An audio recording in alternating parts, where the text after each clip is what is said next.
fellow coworkers? I have the privilege of working in a first-class organization, starting with Clay all the way on down.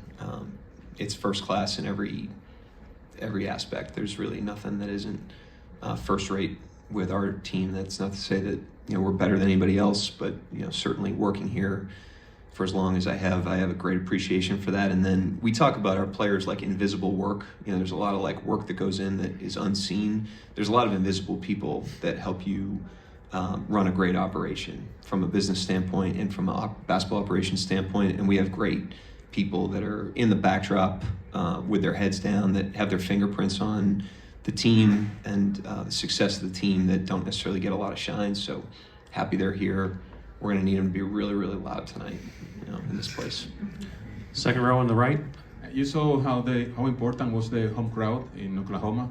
What do you expect from the crowd from Indiana, and how do you prepare your team for that? Yeah, it's a great home court. They play very well here. They play fast here. They play with great physicality and pressure here. That's been seen, even in the regular season coming here. This has always been a great crowd. So we know this place will be live tonight. But we got to take care of what we have to take care of in between the lines. But it's a really, really tough environment that'll be ready to go. We'll take the next question in the front. We got a microphone coming. Coach, Indiana puts a lot of reads and improvisation on the floor. Just as you said last time, they're more of a conceptual team other than just keying in on just one player. So how do you prepare your team to defend such unpredictability tonight, maybe over the course of a long series? Yeah, I really believe that. They're a conceptual offense. They play with a lot of flow. They play with a lot of spontaneity. They don't over control the game. Their coaching or their players.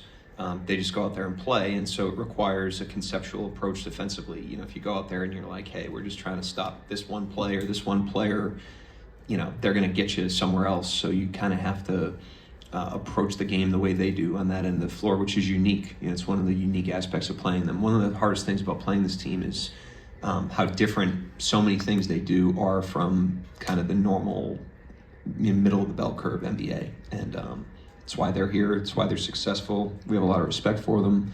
It's why they're a tough opponent. Fourth row towards the right. Hi, Coach. There is a new generation of Canadian players coming into the league, like the one you have, like Shea and Lou. I'm just curious, is there anything that stands out to you about their identity, like just the way they are, the way they play, or their mindset? Yeah, I mean, I can only speak to them, to Shea and Lou. I don't want to generalize that across the entire country of Canada, but they're incredible people. They're great competitors. They're great workers. They're total team guys.